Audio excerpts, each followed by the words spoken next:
মরমরে হয়ে আছে, বেশ ভালোভাবে ছেড়ে যাচ্ছে। দেখুন খোসাগুলো এইভাবে ছেড়ে চলে যাচ্ছে, আর তলায় কড়াইগুলো পড়ে যাচ্ছে। দেখুন এইগুলো হলো চৌচেমুখ কড়াই। বন্ধুরা, আজকের আমি আপনাদের সাথে শেয়ার করব আমরা যে মুগ ডাল খাই সেই মুগ ডালটা কীভাবে তৈরি হয়, আর ওই গাছ থেকে হয় না হয় সব কিছুই আমি আপনাদেরকে শেয়ার করব।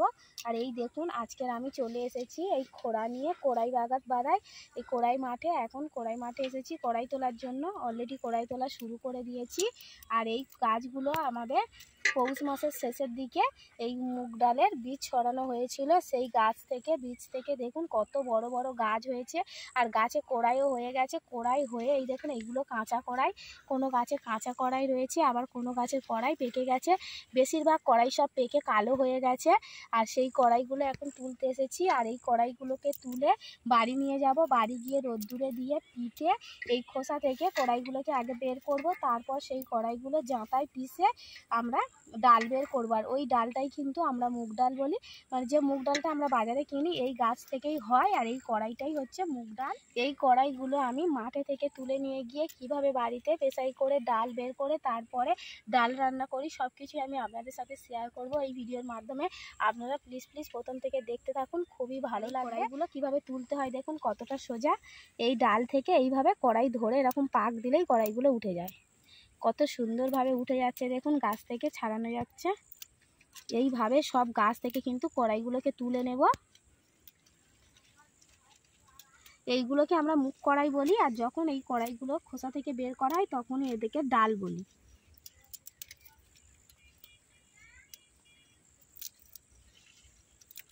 আমরা যে বাজারে মুগ ডাল কিনি এই কড়াই থেকেই কিন্তু মুগ ডালটা হয়।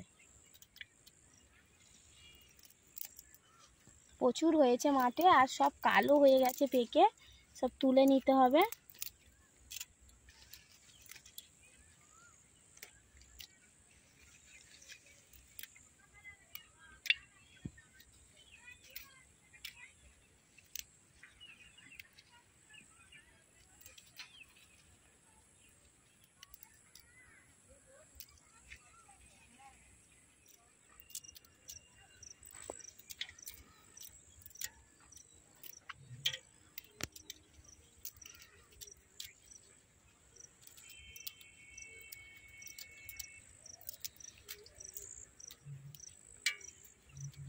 বন্ধুরা, এই মুগ ডালগুলো খাওয়ার সময় খেতে কিন্তু খুবই ভালো লাগে, কিন্তু এরকম মাঠে থেকে এই রোদ্দুরের মধ্যে কড়াই তুলে নিয়ে বাড়ি গিয়ে পিটে সেই কড়াই আবার ছাড়ানো কিন্তু অনেক কষ্টকর রয়েছে। বিশেষ করে এই মাঠে থেকে কড়াই তোলাটা খুবই কষ্টের। আমরা যখন কিনে খাই খেতে কত ভালো লাগে।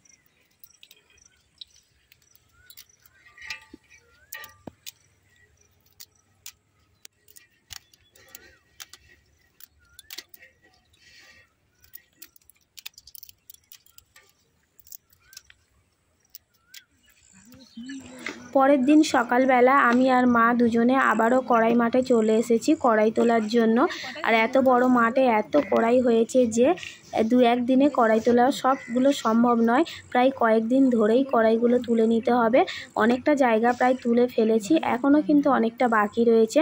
বেশ কয়েকদিন টাইম লাগবে কড়াইগুলোকে তোলার জন্য। আর এখন থেকে সকালবেলা করে যা রোদ্দুর পড়ে, এই রোদ্দুরে কড়াই তোলা খুবই কষ্টদায়ক। আর এই কড়াইটা কিন্তু চৈত্র মাসের শেষে আর বৈশাখ মাসের শুরুতেই হয়। আর এই সময়টা রোদ্দুরের যা তেজ, এই রোদ্দুরে থেকে কড়াই তোলা খুবই কষ্ট।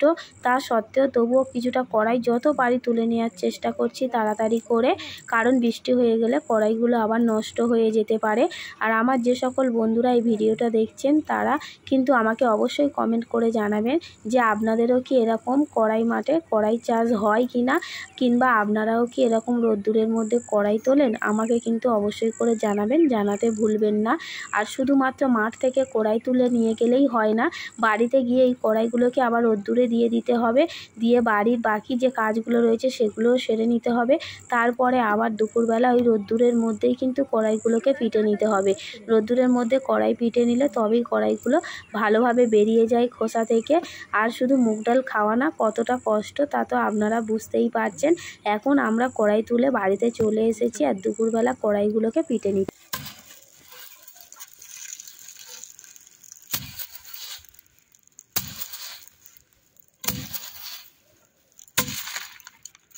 কড়াইগুলোকে এরম রোদ্দুরের সময় কিন্তু পিটে নিতে হবে, আর পিটে কড়াইগুলো বের করে নিতে হবে খোসা থেকে। আর এই কাজটা রোদ্দুরের সময় করলে কিন্তু খুব ভালো হবে। এখন কড়াইগুলো মরমরে হয়ে আছে, বেশ ভালোভাবে ছেড়ে যাচ্ছে, দেখি খোসাগুলো এইভাবে ছেড়ে চলে যাচ্ছে, আর তলায় কড়াইগুলো পড়ে যাচ্ছে। এইগুলো হলো চৈতেমুখ কড়াই।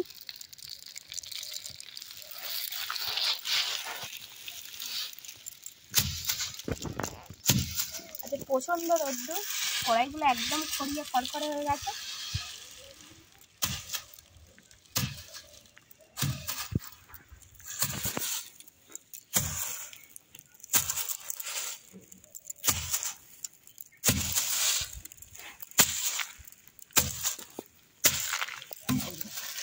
ফট ফট করে থাকতে দেখুন।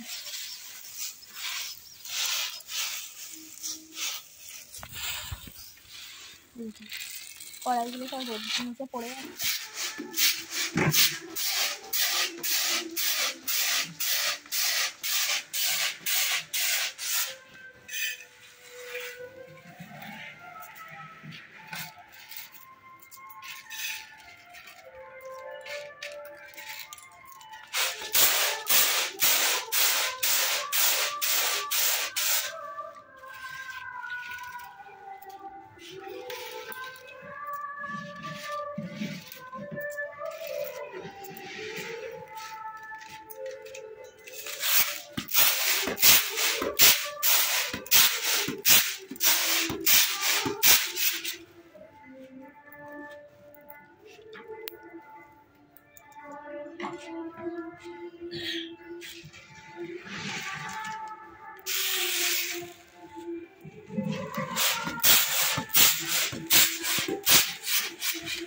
মা কড়াইগুলোকে কুলোয় ঝেড়ে দিয়েছে। এখন আমি এই কড়াইগুলোকে নিয়ে জাঁতায় পিষে কড়াই থেকে মুগ ডাল বের করে নেব।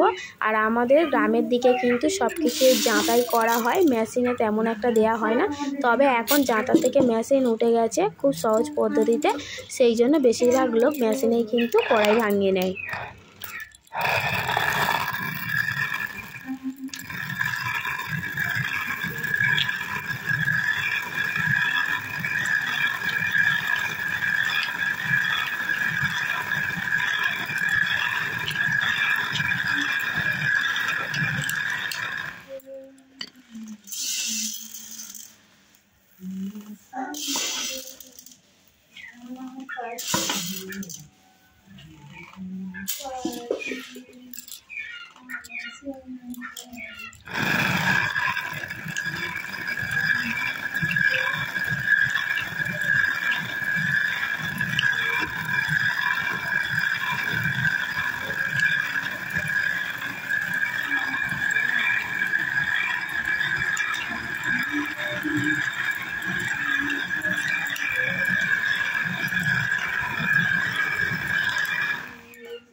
এতটাই গরম পড়েছে যে হঠাৎ করে মেঘ করেই সঙ্গে সঙ্গে বৃষ্টি চলে এলো, আর প্রচণ্ড জোরে জোরেই বৃষ্টি হচ্ছে, বেশ হাওয়া বইছে।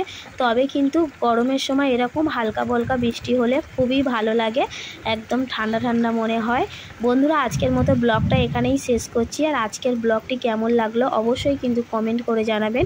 আর যদি ব্লগটি ভালো লেগে থাকে তাহলে চ্যানেলটিকে সাবস্ক্রাইব করে আমার পাশে থাকবেন, যাতে আগামী দিনে আরও নিত্য নতুন ব্লগ আমি আপনাদের সামনে নিয়ে আসতে পারি। আর বিশেষ করে আমাদের মুগ কড়াই থেকে মুগ ডাল বের করাটা কেমন লাগলো অবশ্যই কিন্তু কমেন্ট করতে ভুলবেন না।